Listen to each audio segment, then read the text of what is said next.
माझे नाव अजय. मी एक construction engineer म्हणून कामावर होतो. माझे काम मी इतके प्रामाणिकपणे करायचो की प्रत्येक जिल्ह्यातील व तालुक्यातील अधिकारी हे मला अगदी विश्वासाने टेंडर देत असायचे. माझ्या कामामुळे मला भरपूर असे पारितोषिक देखील अधिकाऱ्यांकडून मला मिळाले होते. यावेळेस मला माझ्या मामाच्या तालुक्याच्या हायवे आणि गावातील रस्ते बनवण्याचा टेंडर मिळाला होता. मामा हे बुलढाणा जिल्ह्यात राहत होते. मामांना एक मुलगी होती.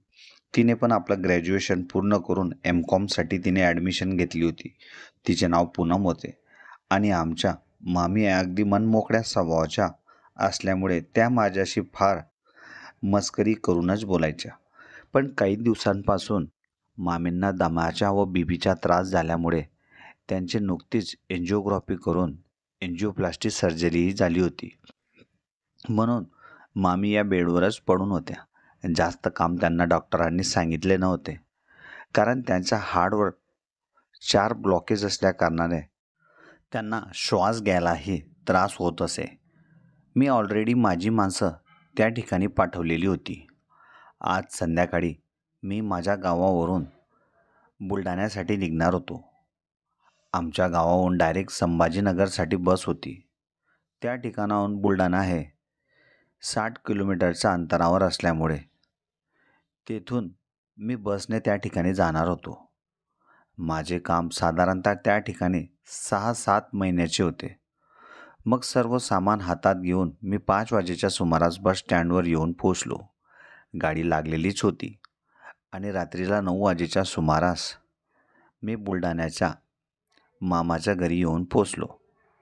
मामाची मुलगी पूनम ही माझीच वाट पाहत असावी असे मला वाटत होते, कारण ती दारात अशी उभी होती की कोणीतरी तिला माझी येण्याची कल्पना दिली असावी. पण पूनमविषयी माझ्या मनात तसं काहीच नव्हतं. पण मामांची इच्छा होती की पूनमचं लग्न माझ्याशीच व्हावं. मी मामांचा घराजवळ पोचल्यावर पूनमने मला विचारले, अजय, तुमने रास्ते में खाना खाया तो नहीं ना? मैंने तुम्हारे लिए खाना बचा के रखा है. तेव्हा मी पूनमला म्हणालो, मैं कैसे खाऊं पूनम, इतनी रात को बस रुकनी भी तो चाहिए होटल पर. तेव्हा पूनम मला म्हणाली, दिखाओ आ जाओ यह बैग और जल्दी से मुंह हाथ धो लो, मैं तुम्हारे लिए खाना लगाती हूँ. मी पटक्यात बाथरूमजवळ असलेल्या वॉश बेसिनजवळ जाऊन तोंड हात धुतले आणि जेवणासाठी पूनमने टाकलेल्या चटईवर येऊन बसला. पूनम दिसायला थोडी सावळी होती, पण तिच्या शरीराच्या बनावटीमुळे ती फार सुंदर दिसत होती. यामुळे पूनमने टाईटवाला पंजाबी ड्रेस घातला होता. तो तिने पटियाला स्टाईलमध्ये शिवला होता. असंही मुली रोज रात्री गाऊनवरच घरात राहत असतात. पण मी येत असल्यामुळे तो ड्रेस तिने घातला असावा असे मला वाटत होते. मामांचे घर हे फारच लहान होते. घरात एक किचन, एक हॉल, एक बेडरूम, त्यातही मामा व मामी झोपत होते. मी जेवण करत असताना पूनमला विचारले, पूनम, मामी और मामा ने खाना खा लिया है क्या? तेव्हा पूनम मला म्हणाली, अजय, माँ और पिताजी शाम को जल्दी खाना खा लेते हैं, क्योंकि माँ को दवाई लेनी रहती है, इसलिए वो अपने टाइम वेस्ट नहीं करती और जल्दी खाना खा के सो जाती है. मग मी पूनमला विचारले, पूनम, तुम्हारा भी खाना हो गया होगा? तेव्हा पूनम मला म्हणाली, जब मुझे पिताजी ने बताया कि तुम आने वाले हैं, इसलिए मैंने सोचा कि तुम जब आओगे तुम्हारे साथ ही मैं खाना खाऊंगी. मग मी पूनमला म्हणालो, अरे फिर इतना देर क्यों कर रही हो? अपने लिए भी प्लेट बनाओ और मेरे साथ ही खाना खाओ. तेव्हा पूनम ठीक आहे म्हणाली आणि तिने पण स्वतःसाठी जेवणाचे ताट करून माझ्यासोबत ती जेवण करू लागली. आम्ही दोघे जेवण करत असताना पूनम माझ्याकडे एकटक नजरेने पाहत होती. तिच्याही मनात माझ्याविषयी वन साईड प्रेम असावे असे मला जाणवत होते. आणि ज्यावेळेस मी तिच्याकडे पोळी मागण्यासाठी हात पुढे केला, त्याच वेळेस अचानक तिच्या गळ्यातील ओढणी ही खाली निसटली आणि समोरचे दृश्य मला असे दिसले की ते मी तुम्हाला शब्दातही सांगू शकत नाही. तिने माझ्या हातात पोळी दिली, पण आपल्या अंगावरून निसटलेली ओढणी ती व्यवस्थित करण्याची विसरली. जेवण करत असताना माझे लक्ष वारंवार त्याच ठिकाणी जाऊ लागले होते. बाहेरूनच एवढे सुंदर दिसत होते, जर आतून स्पर्श केला तर किती मनाला छान वाटेल याचाच मी विचार करत होतो.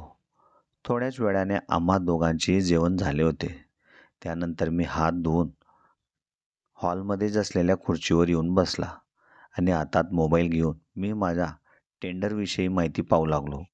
पण जेव्हा पूनम आमच्या जेवणाची ताटं उचलत होती, त्याच वेळेस माझे लक्ष तिच्या त्या ठिकाणी गेले. जी कल्पना मी केली होती, बाहेरून एवढे सुंदर दिसतात तर आतूनही तितकेच सुंदर दिसत असतील, पण ती गोष्ट खरीच झाली. मग पूनमचे लक्ष माझ्याकडे गेले आणि तिने स्वतःकडे पाहिले. मग तिच्या लक्षात आले की माझे लक्ष तिच्या कोणत्या ठिकाणी आहे. ती परत अजून माझ्यासमोर मुद्दामून खाली वाकून ज्या ठिकाणी आम्ही जेवणाला बसलो होतो, त्या ठिकाणी ती पोचा मारू लागली. ती वारंवार मला तिच्याकडे अट्रॅक्ट करत होती. जेव्हा ती त्या ठिकाणाहून किचनमध्ये गेली, तेव्हाच मी माझं लक्ष मोबाईलकडे वळवलं. मग पूनमच्या किचनमधून आवरून झाल्यानंतर ती माझ्याजवळ येऊन उभी राहिली आणि मला म्हणाली, "अजय, थोड़ा अपनी कुर्सी साइड में हटा लो. मुझे हम दोनों को सोने के लिए गद्दे डालने हैं." मग मी माझी खुर्ची उचलून साईडला नेली आणि त्या ठिकाणी बसलो. पण माझे लक्ष पूर्णपणे पूनमवर होतं. पूनमने शेजारी शेजारी दोघं गाद्या टाकल्या होत्या. मग मी तिला विचारले, "पूनम, अभी तक खाली मामा ने मुझे दामाद बनाया भी नहीं, पर इतनी जल्दी मेरे बगल में सोने की तुम्हें पड़ी है.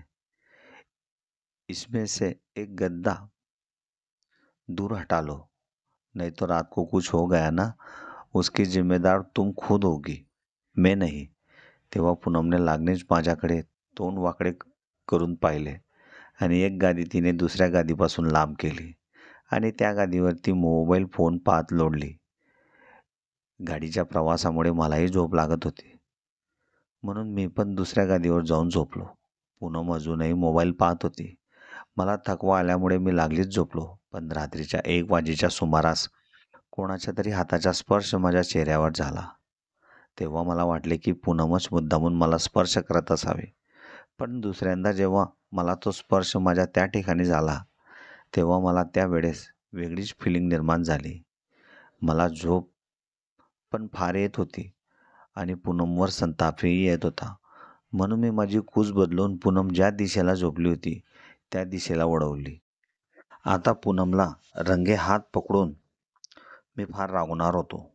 तेवढ्यात माझे लक्ष पूनमच्या खांद्यावर गेले. पूनमच्या आतल्या काळ्या पट्ट्या सर्व बाहेर आलेल्या मला दिसत होत्या. तेव्हा मला भ्रम झाल्यासारखे वाटत होते. पूनम तर गाढ झोपेत होती. म्हणजे पूनमने मला स्पर्श केलाच नव्हता. मग जास्त विचार न करता मी परत झोपलो. तेव्हा अचानक परत जोराचा स्पर्श माझ्या त्या ठिकाणी झाला. माझे डोळे मी उघडवले तेव्हा यावेळेस घरात सर्वत्र अंधार होता. त्या स्पर्शाने माझ्या पोटात गुदगुल्या जारासारखे मला वाटले आणि जेव्हा मी माझ्या मोबाईलची टॉर्च ऑन केली, तेव्हा समोर मला पूनमचा चेहरा दिसला. पूनम ज्या गादीवर झोपली होती, ती गादी तिने माझ्या गादीला चिटकवली होती. पण ती अशा अवस्थेत झोपली होती ते मी तुम्हाला शब्दातही सांगू शकत नाही. तिला पाहून माझ्याही अंतर्मनात आग लागली होती. मग मी तिच्याकडे जास्त लक्ष न देता मोबाईलची टॉर्च बंद करून झोपण्यात कॉन्सन्ट्रेट केले.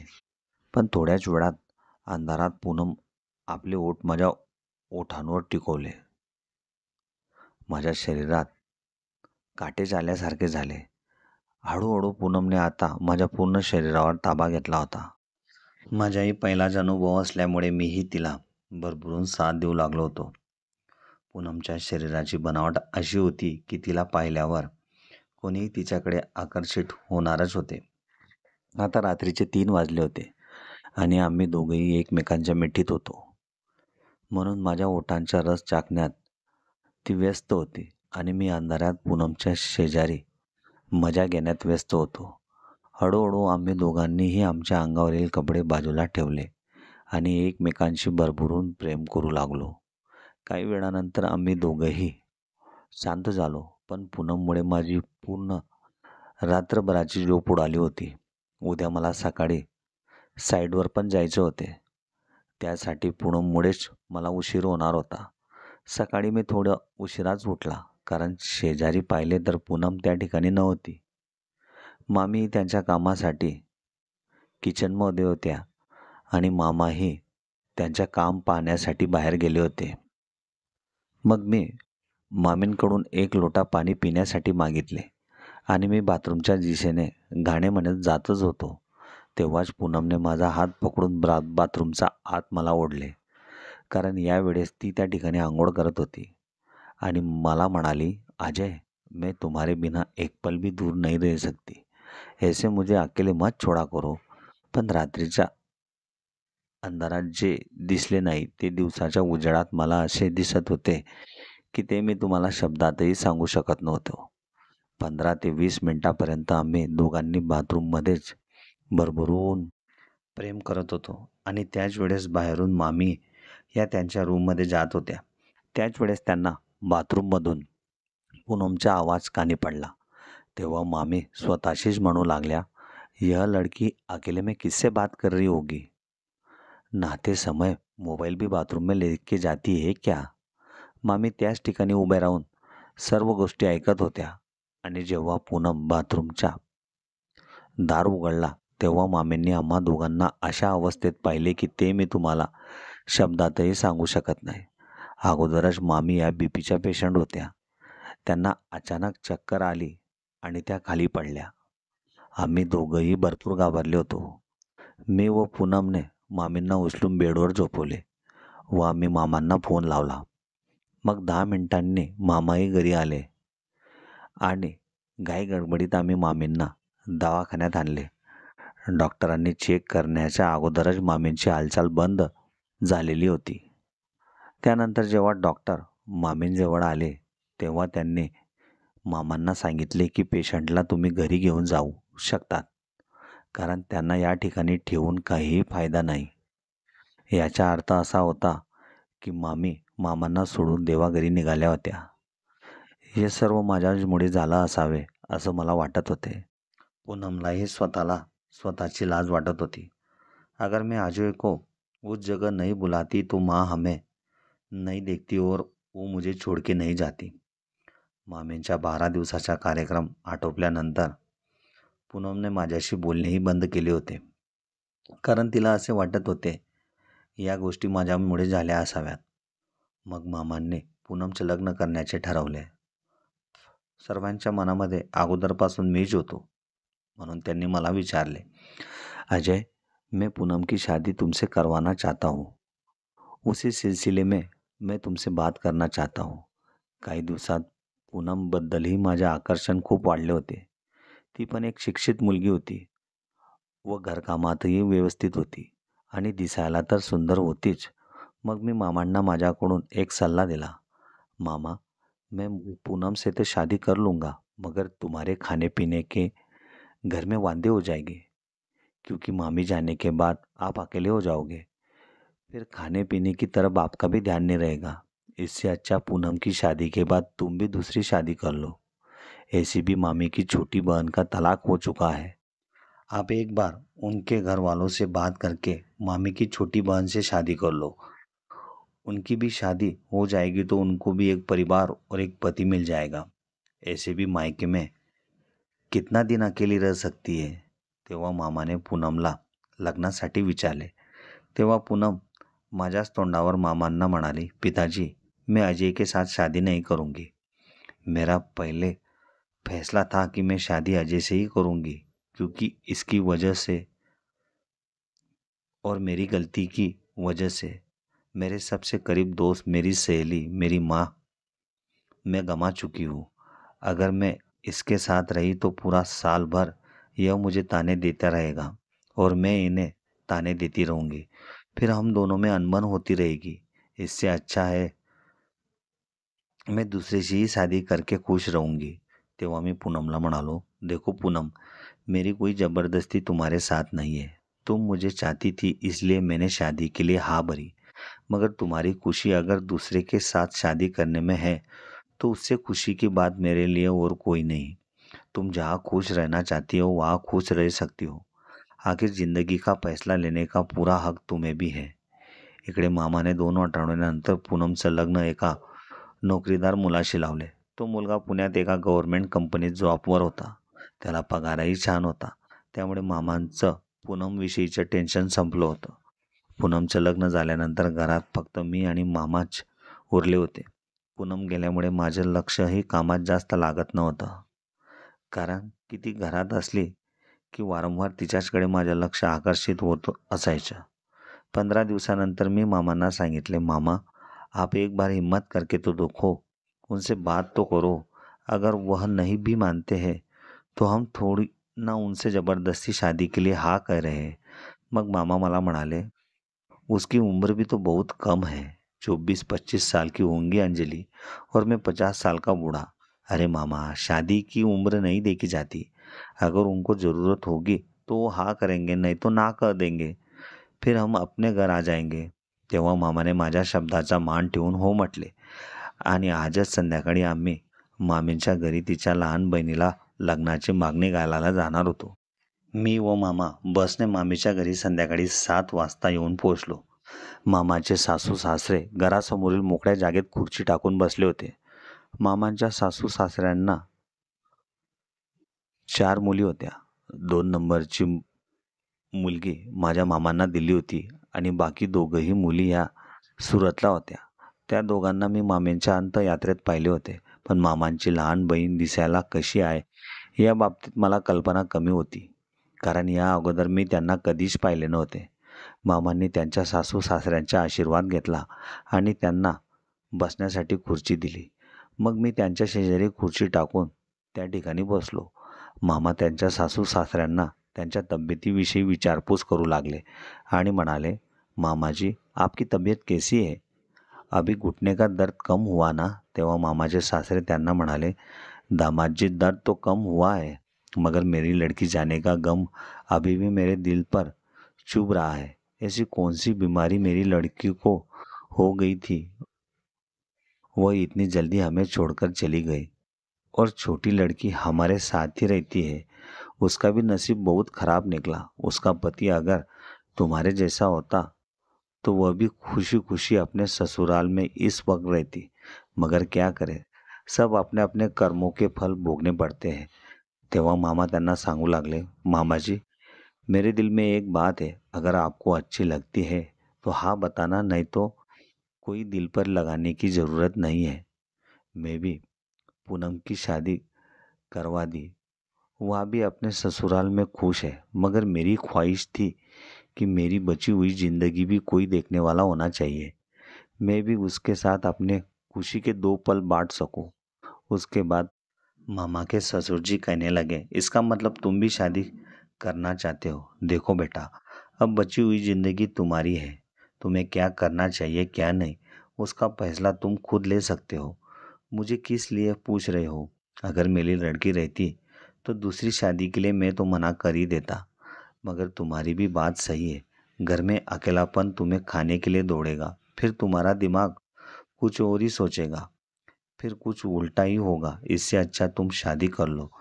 तब मामा बोले, मैं आपसे बात करने के लिए आया था। मेरी इच्छा थी कि आप मेरी शादी आपकी छोटी लड़की अंजलि के साथ कर दो। वो भी ऐसे ही यहाँ मायके में पड़े पड़े आप पर बोझी है। उससे अच्छा मैं अगर उसे बीवी के रूप में स्वीकार कर लूँ तो मेरी भी बची हुई जिंदगी वह संवार सकती है." मामांच्या तोंडातून हे शब्द ऐकतात त्यांचे सासू सासरे आनंदात हसू लागले. मामांच्या सासूंच्या डोळ्यातून अश्रू येऊ लागले होते. त्यांनी एका शब्दात अंजली मामींचे लग्न मामांशी करण्याचे होकार दिले आणि पुढच्या 3 दिवसात त्यांचं लग्न मंदिरात लावण्याचे ठरवले. मग मामांनी अंजली मामींना विचारण्यासाठी बाहेर बोलवले. तेव्हा मामा त्यांना म्हणाले, "अंजलि, तुम मुझसे शादी करोगी? अगर तुम्हें कोई एतराज़ ना हो तो मैं यह शादी तय समझता हूँ।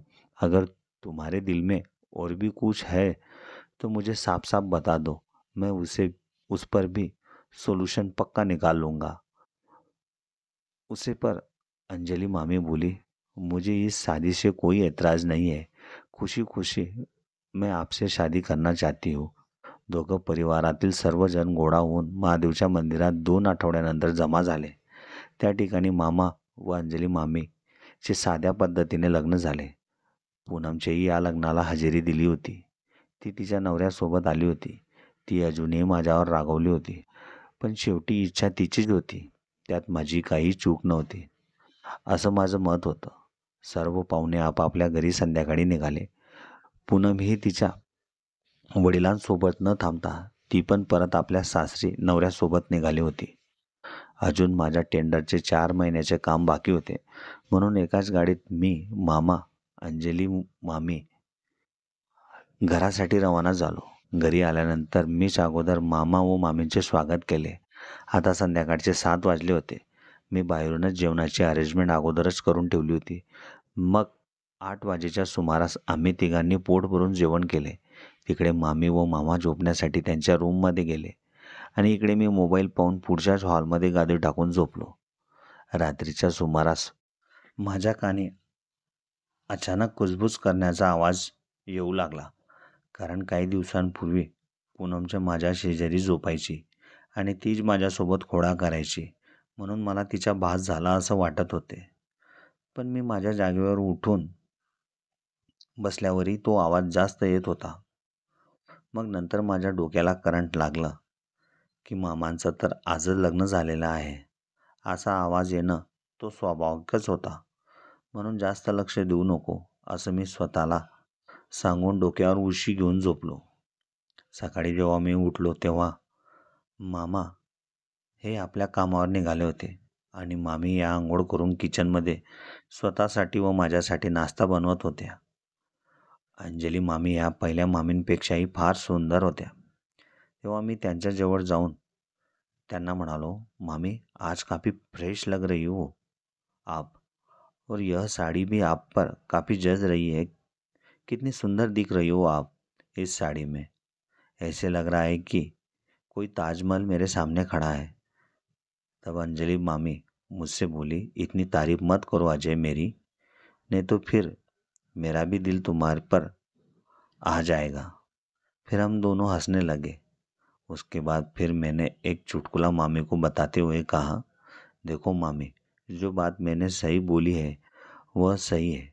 जो चीज़ दिखने में अच्छी रहती है आदमी उसी की तारीफ करता है. अगर मेरे जैसे काले आदमी की अगर मैं अंधेरे में कोई मेरी तारीफ करे वह मुझे भी हजम नहीं होगी.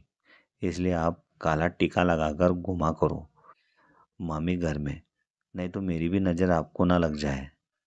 फिर मामी मुझसे बोली, अजय तुम पहले फ्रेश हो जाओ, अभी यह बात करना छोड़ो, नहीं तो तुम्हारे लिए बनाया हुआ नाश्ता ठंडा हो जाएगा. तुम जल्दी नहाकर आ जाओ, हम दोनों मिलकर नाश्ता करते हैं. मग मी पटक्यात बाथरूमच्या दिशेने आंघोळीसाठी आलो. पण जेव्हा मी बाथरूमच्या आत आलो तेव्हा समोरचे दृश्य पाहून माझे डोळेच मोठे झाले.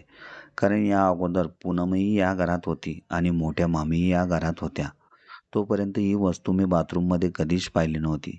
ती इतकी सुंदर व मुलायम होती की एक वेळेस तिला माझ्या हातांचा स्पर्श केल्याने माझ्या पोटात गुदगुल्यात झाल्यासारखे झाले. त्या ठिकाणी अंजली मामींचे आतले कपडे नळावर पडलेले होते. त्यांना पाहूनच मामींबद्दल माझे आकर्षण वाढले होते. त्यानंतर मी आंघोळ करून छानपैकी फ्रेश झालो आणि बाहेर मामीसोबत नाश्ता करण्यासाठी त्यांच्याजवळ बसलो. माझ्या लक्ष वारंवार मामींनी घातलेल्या साडींवर जात होते. त्या या साडीत फारच सुंदर दिसत होत्या. मग आम्ही दोघांनी छानपैकी नाश्ता करून मी पण माझे चालू असलेले हायवेचे काम पाहण्यासाठी बाहेर निघालो. मग जेव्हा मी संध्याकाळी 6 वाजता घरी परतलो तेव्हा घरी मला पूनम आलेली दिसली. पूनम ही टी व्ही समोरच बसलेली होती. टी व्ही चालू होता. मी घरात येऊनही ती माझ्याकडे लक्ष देत नव्हती. मी डायरेक्ट मामींजवळ येऊन म्हणालो, मामी पूनम कब आई? तेव्हा मामी मला म्हणाली, पूनम तो दोपहर को 4 बजे आई थी. उसका कुछ आधार कार्ड अपडेट करवाना था. उसके लिए वह बर्थ सर्टिफिकेट लेने के लिए आई थी. क्योंकि अभी उसके आधार कार्ड पर उसके पति का नाम ऐड होगा ना, इसलिए वह काम करने के लिए वो यहाँ 2 दिन के लिए आई है. मी स्वतः मनाशी म्हणालो, हे काम होतं का? मग मी लवकरात लवकर तोंड धुवून तिच्या शेजारीच जाऊन खुर्चीवर बसलो. ती माझ्याशी एक शब्दही बोलत नव्हती. मी वारंवार तिच्याकडे पाहत होतो. तिच्या चेहऱ्याकडे पाहून मला असं वाटत होतं की तिला काहीतरी मला सांगायचे आहे. ती थोडी उदास वाटत होती. पण ती माझ्याशी लेल तरच मी तिच्याशी बोलू शकेल ना. भरपूर वाट पाहिल्यानंतर पूनमने आखिरकार तिच्या तोंडातून शब्द काढलाच. अजय, मुझे तुमसे कुछ बात करनी है. तुम पिताजी के बेडरूम में आ जाओ. मामा भी अभी तक घर लौटे नहीं थे. आम्ही दोघे बेडरूममध्ये आल्यानंतर पूनमने डायरेक्ट मला मिठीच मारली आणि जोरजोराने ती रडू लागली आणि मला म्हणाली, अजय, मुझे माफ़ कर दो. मैंने तुम्हें गलत समझा था और इस गुस्से की वजह से मैं तुमसे शादी के लिए मना कर दिया था. मगर अब मुझे बहुत पछताना पड़ रहा है, क्योंकि जिस लड़के से मैंने शादी की है वह तो नपुंसक निकला. पूरी रात भर मुझे किसी और का इंतज़ार करना पड़ता है. मेरी प्यार की भूख भी पूरी नहीं हो पाती है. मुझे रात रात भर तुम्हारी याद आती है. तेव्हा मी पूनमला म्हणालो, ठीक है पूनम, हो जाती है गलती, मगर अभी भी मेरे दिल में तुम्हारे लिए इतना ही प्यार है जितना पहले था. अगर तुम कभी भी उसको छोड़कर मेरे पास भी आना चाहती हो तो मैं तुम्हें ॲक्सेप्ट कर लूँगा. तेवढ्यात पूनमने मला घट्ट मिठी मारली आणि डायरेक्ट तिचे ओठ माझ्या ओठांवर टिकवले आणि तब्बल 2 महिन्याची प्रेमाची भूक तिने माझ्याकडून पूर्ण केली. पण या सर्व आमच्या गोष्टी दारात उभ्या राहून अंजली मामी पाहत होत्या. जशी पूनमची गता झाली होती तशीच गता अंजली मामींची होती. कारण मामी ह्या जवान होत्या आणि मामाही म्हातारे होते. मामींनाही मामांकडून जे प्रेम हवं होतं ते मिळत नव्हतं. मामींनाही आमच्याकडे पाहून माझे आकर्षण वाढले होते. मग काही वेळातच माझ्या मोबाईलवर आमच्या साईट कन्स्ट्रक्शन मॅनेजरचा फोन आला. ज्या रोडावर आमचे काम सुरू होते त्या रोडावर एका गाडीचे भीषण अपघात झाला होता. ते पाहण्यासाठी मी लागलीच घरातून मोटरसायकलवर त्या ठिकाणी निघालो. तिकडे मामाही काही वेळाने घरी परतले होते. मग मी मामींच्या मोबाईलवर फोन करून सांगितले होते की तुम्ही सर्वजण जेवण करून घ्या. मी बाहेरूनच जेवण करून येईल आणि थोडा उशीर होईल यायला. तिथला प्रॉब्लेम सॉल्व्ह करून मला निघायला रात्रीचे 11 वाजले होते आणि रस्त्यातच न्यूजमधून सांगितल्याप्रमाणे अवकाळी पावसाने दस्तक दिली होती. पाऊस इतका जोरात सुरू होता की मी पूर्णपणे भिजलो होतो. 1 तासानंतर जेव्हा मी घरी आलो तेव्हा घरातील लाईटही नव्हती. हवाही जोरात चालू होती. मला वाटले दार लावून सर्वजण झोपले असावेत. पण जेव्हा मी दारावर थाप मारली तेवढ्यात समोरून अंजली मामींनी दार उघडला आणि त्यांना पाहून मी म्हणालो, मामी, आप अभी तक जगी हो, सोई नहीं. तेव्हा मामी मला म्हणाल्या, अजय, घर का एक आदमी बाहर है, मुझे नींद कैसे आएगी. मैं तुम्हारी राह देख रही थी. मामींच्या असं बोलल्यामुळे कोणीतरी आपलं काळजी घेणारा आहे या घरात असे मला वाटू लागले होते. तेव्हा मामी मला म्हणाली, तुम पूरे भीग गए होंगे ना, आ जाओ, मैं तुम्हारे लिए टॉवल लेके आती हूँ. मामी आपल्या हातात टॉवेल घेऊन आल्या आणि त्यांनी माझ्या हातात न देता ते स्वतः त्यांच्या हाताने माझी केस पुसू लागल्या. तेव्हा मी मामींना म्हणालो, मामी, आप रहने दो, क्यों तकलीफ ले रही हो, मैं पूछ लूँगा मेरे बाल. तेव्हा मामींनी त्यांच्या मोबाईलचा टॉर्च ऑन करून वर खालपर्यंत त्या मला पाहू लागल्या आणि त्यांचे लक्ष अचानक माझ्या त्या ठिकाणी गेले आणि त्या मला म्हणाल्या, अजय, तुम शरीर से काफ़ी स्ट्रांग और कड़क लगते हो. ऐसा फिटनेस वाला पति मुझे चाहिए था, मगर मेरी किस्मत ही खराब थी. दोनों बार मुझे बूढ़े आदमी मिले. तेव्हा मामींनी अचानक त्यांचा हात माझ्या त्या ठिकाणी स्पर्श केला.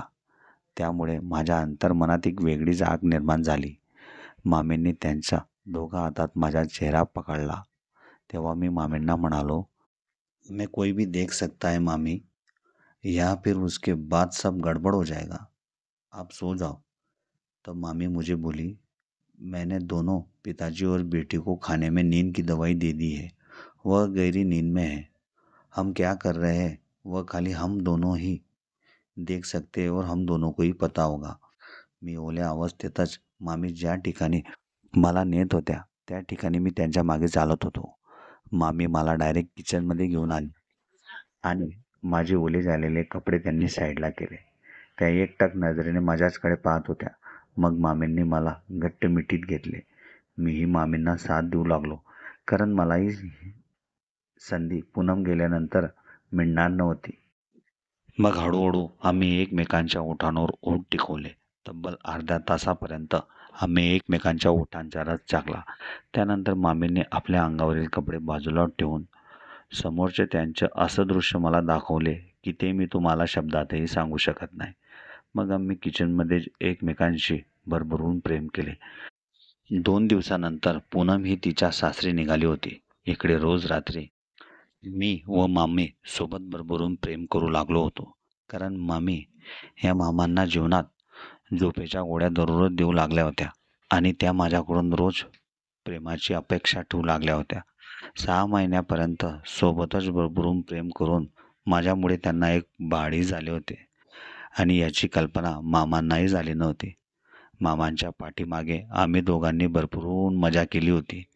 तरी मामी मी गेल्यानंतर फोन करून माझ्याशी भरभरून प्रेम करायच्या आणि म्हणायच्या, या जगात मी तुमच्यासारखा इतका कडक व ताकदवर मनुष्य पाहिलाच नव्हता. अशा प्रकारे मामांच्या घरी राहूनही मी त्यांच्या मुलीवर आणि माझ्या सावत्र मामींवर भरभरून प्रेम केले होते.